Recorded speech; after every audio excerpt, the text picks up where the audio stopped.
It's the second week of LCS. I'm joined right now by Moon from FlyQuest, who unfortunately suffered his first defeat this split.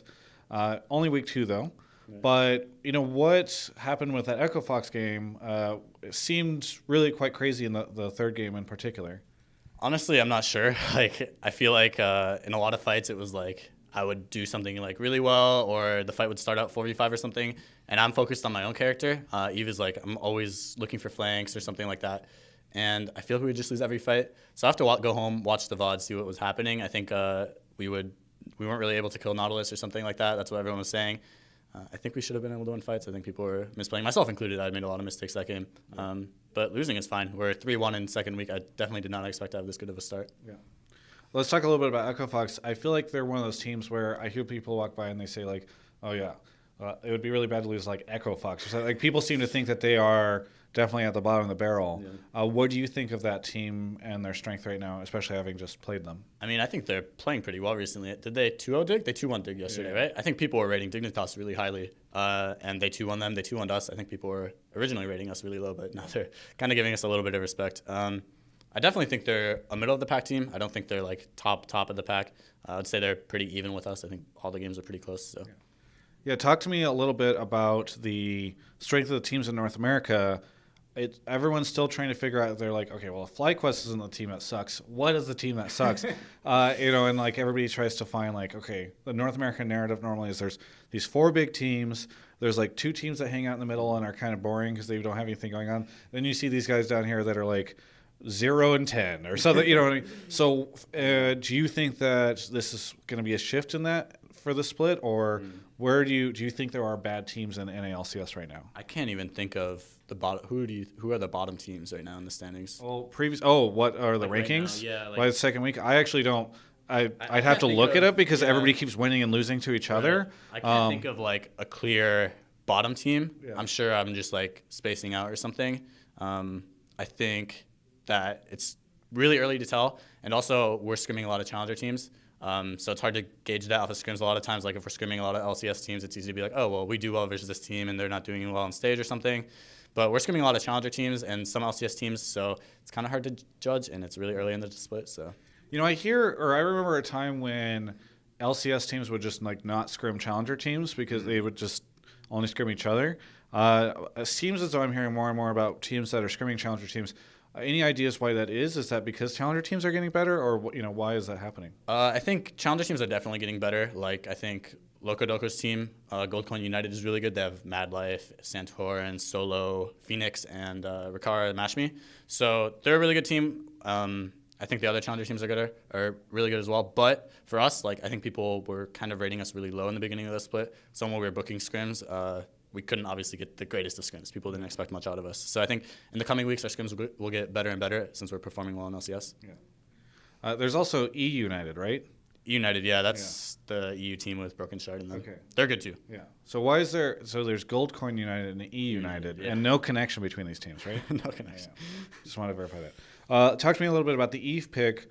Whenever people think jungle, they think things like Lee Sin. I think Eve is a little bit, obviously a jungler, but less prominent.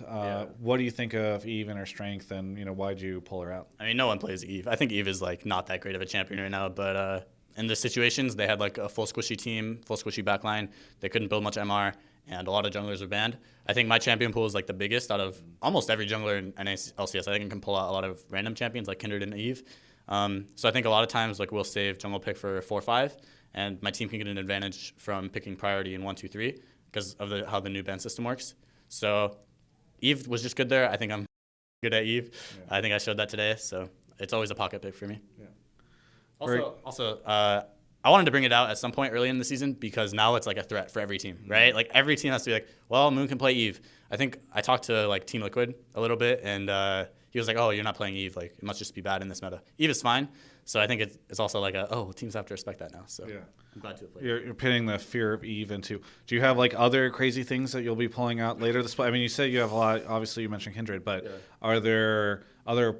The word pocket pick now has just become like a meme. But are there other crazy champions that people would be surprised to see you play that you think that you can perform well on? I'll try to keep it interesting. Okay. All right. I'll say that as a yes, just to get people excited about what you'll do. Finally, I kind of want to get your take on what it's been like playing on FlyQuest. Obviously, this team that has historic players on it like High. What is the vibe, and do you feel like you're learning a lot? I mean, what's your experience with that team?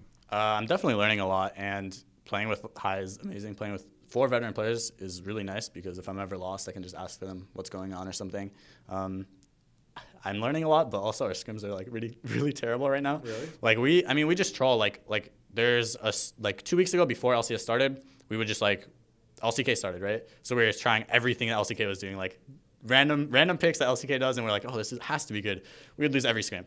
Then we were like, okay, let's do our own thing. And we would win early game and then throw every single game. And it's been like that for the past 2 weeks or so. So scrims aren't the most productive thing. And we have to pick that up because if we don't start focusing and learning in scrims, then our success isn't going to last for the rest of the split. Yeah.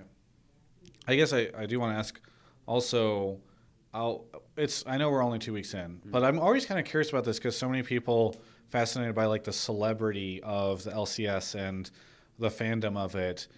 After you guys have had a good start, have you found more engagement on like Twitter or any of those places? Like, do you find more fans that are interested in you in perhaps a way that they weren't previously? Yeah, so, well, for me, I'm like kind of not looking at Twitter and Reddit and stuff.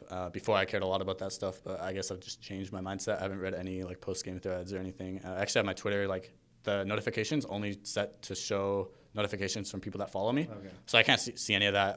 But today, when we were doing fan meet, like 2 or 3 people were like, I want to be my moon. I want to be my moon. Yeah. That was fucking cool. That's never happened to me before. So it's a really fun experience to have people that actually like are fans of me. Why'd you change your mind? I know, obviously, a lot of people will say don't read that stuff because it's hard. Yeah, everyone reads it for the most part. Yeah. I don't know what changed. Like, I feel super confident now. Maybe, I guess it's just playing on this team, knowing that my team has my back. I feel like so confident. I don't know. I'm not nervous at all anymore. It's a complete 180. I have a good friend who would lose the game, and then he would go onto Reddit, and he'd say that he had to read every single comment because that was like the sort of like whipping that he needed. I won't say who. If I bring this person up too often in interviews, I get flamed on Reddit. But I always thought it's interesting to see how the different players. I mean, I was the same. Like before, I would lose. It wasn't because I wanted to feel like bad for losing, but I couldn't stop myself from reading it, and then I would feel like shit, and it was like a snowball effect. Yeah. So. Very good.